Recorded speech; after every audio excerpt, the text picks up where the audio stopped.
is a part of the Cures team. He's our leader, if you will, one of our co-leads. And Dr.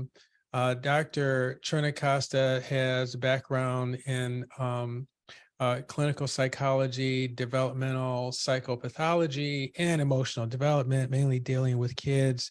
Very interested in this topic idea. And, we have asked him to come and have a discussion about lead in children, kind of impacts on children. So Dr. Trentacosta, your thoughts, please. Thanks so much, Dr. Blessman, for the introduction. And thank you so much, Ms. McShane, for your incredible summary of all that you've been through with your family and your home. Okay, so I've got a PowerPoint to share here. So I'll just do that. And if I can get a thumbs up from anyone that you can, in fact, see that. It's there. Great. Okay, so I'm going to be talking about the impact of lead on children. And as Dr. Blessman mentioned, I am a clinical psychologist by training. I do research on child development, primarily focused on younger children. My experience in lead exposure is fairly recent because we psychologists don't necessarily focus on this much, and certainly not as much as we should. I will aim to give you an overview of what is known. So first, starting with sort of the good news overall when we think about it, the dangers associated with lead have been known for literally centuries. However, until the 1970s, the United States lacked major restrictions on lead from two of the really main sources of exposure: gasoline. There used to be lead in gasoline, and household paint, which of course Ms. McShane was talking about. So the good news is, if we think about this big picture, is finally in the 70s, the U.S. started getting its act together and addressing some of the main sources of exposure. And what you can see here is from a paper by Bellinger. They did a nice job depicting this, that as lead used in gasoline went down in the 70s, so did the average blood lead levels. And in fact, these blood levels are quite shocking when we think back, especially compared to the levels that are still high, elevated, and concerning that Ms. McShane was sharing back in the 70s and before that, that the levels were tremendously high. But they've gone down a lot, both because of the removal of lead from gasoline and because of the restrictions on lead paint. However, and this is where we get into why this continues to be a concern, even at low levels, or what used to be considered low levels, we'll call it that, but lead exposure is linked to several things. And we know this from now decades of research, including more recent research, focusing on these sort of lower levels, so to speak. So lead exposure is linked to ADHD, attention deficit hyperactivity disorder, other behavior problems, including childhood aggression, and also later delinquency and crime. And there's even been some research showing that as lead was removed from sources over time, crime levels went down in different communities and society. So the removal of lead may actually be a factor, at least somewhat of a factor in drops in things like crime rates and things like that. But lead exposure is also associated with cognitive difficulties, including lower IQ and other negative outcomes across the lifespan. This isn't just a factor for children, but across the lifespan, including increased risk of death from factors such as cardiovascular disease. So we're really talking about a wide range of effects across the lifespan. So let's talk about the CDC guidelines, therefore. And this is important and interesting information because the CDC has been lowering and lowering their guideline of concern levels for blood lead levels. And it's currently down to 3.5 micrograms per deciliter. from those much higher levels, both in the CDC guidelines and to what was actually the typical levels that people would have in prior decades. And so that level is to identify children with blood levels that they are considered higher than most children's levels. However, also from the CDC, important information that, and this I quote, and I think it's important we keep this quote in mind, no safe blood level in children has been identified. Even low levels of lead in blood have been shown to reduce a child's learning capacity, ability to pay attention, and academic achievement.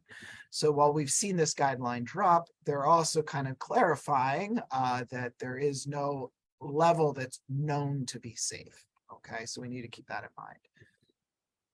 So which children are most at risk? And I think a lot of this really corresponds with Ms. McShane's experience and why we're focusing this, in our work at Cures in Detroit and in other cities with an older housing stock. So babies and young children, children from low-income families, children living in older housing, racial and ethnic minorities, especially Black children, refugees and immigrants from countries with high levels of lead exposure. So when we think about all of these factors, first of all, tend to go together. Families and children from lower income families often tend to live, especially in cities like Detroit, tend to live in the older housing and factors like that. But this is also why lead, while there might be other parts of the country, newer housing, wealthier communities, where to them lead may seem like a non-issue, in a community like Detroit, lead is still a hugely important issue. I just want to briefly mention too the prenatal exposure route, and this will be the only slide that involves research that I was directly involved in, but I just want to really show that as was previously referenced, babies can even be exposed in utero. And this is just from our own research showing that exposed fetuses show different patterns of brain connectivity in areas that are linked later on, have been linked to cognitive function and things like that. So this is just showing that the route of exposure can start in utero. But here I'm going to talk a little bit more about young children. Because it is the early years of life are a period of especially rapid brain development. Babies and young children absorb more lead than adults. So there's those, just physical routes of exposure processing through the body, which are especially important. They're more likely to ingest objects containing lead. That's just what babies and young children do, right? Putting their mouths on things and exploring. And curiosity is one of the great things about early life, but it's also a risk factor when we think about lead exposure. There's even a psychological disorder called pica, which isn't necessarily only a disorder of young children, but we often think about it with younger children. This disorder is where the individual eats non-food items, which could include paint or dirt. So that disorder is a case where you'd be especially concerned. So how are children exposed to lead? And this I'm summarizing from the research, but it fits really exactly with what Ms. McShane was summarizing from her lived experience and what she's become aware of. This paper, this research article that just came out and focuses on Michigan. So extremely relevant to what we're talking about here. Again, quoting directly from them, this study suggests that the main direct and indirect pathways of lead exposure for at-risk children remain lead paint and the contaminated dust and soil that it generates. So that, simply put, when we're looking at how are children exposed, there are lots of routes, but this is the main, these are the main pathways we're talking about. So just to go into a little bit more detail about that, the primary route, which again, Ms. McShane, thank you so much for sharing your own experience that directly fits with this. The paint to household dust to child route is the primary route that they identified in their study of many homes fitting with people's individual experiences. Other routes involving paint in or near the home include direct ingestion of paint or paint chips, which again, that might be the misleading part, that you think that has to be the root. No, it doesn't have to be the root, but it can be, especially for a child with something like pica, or just a baby or young child who's exploring in the natural way they can. There's also a paint to soil to child route. So it doesn't necessarily have to be within your home. It could be near your home or playground or somewhere else. Or the paint to soil to dust to child route, which is another reason why it can be especially tricky, because there can be lead sources from decades and decades ago that are still out there in soil. Other sources, of course, water, we know from the Flint water crisis is an important source to consider as well. For example, babies having formula that's mixed with water.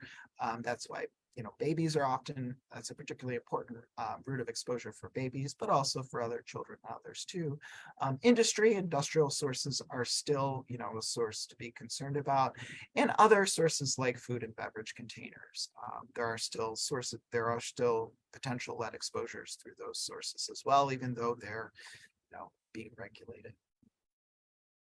So I want to conclude with prevention, and these are things that have already been touched on, but I think I want to summarize these kind of two main ways to think about prevention. One is primary prevention, which means, generally speaking, just preventing exposure across the population, not waiting for someone to be exposed. And these are programs, for example, to eliminate routes of exposure in homes or other sources. So these are the larger scale things that are important. Recently, the government investing billions of dollars in removing lead service lines for water, those kinds of things, but also highly relevant to these primary prevention approaches for homes, because obviously, well, should be obvious that our ultimate goal is to prevent the exposure from even happening, right? Secondary prevention is important too, and this is screening to identify children who have been exposed, because secondary prevention means identifying potential cases as early as possible and getting them the support they need. So that is an important approach as well. But of course, that also means that you're identifying something when it's already happened, or when there's already been an exposure potentially. So it's really important to pair, when we think about broader policy and advocacy towards policy, thinking about both primary and secondary prevention as important strategies. So with that, I conclude. I thank you for being part of this. I'm here representing CURES, our Center for Urban Responses to Environmental Stressors. We have a lot of community engagement resources on our website, including fact sheets about lead and many other topics related to environmental health. And feel free to reach out to me. My email address is here. Thank you very much.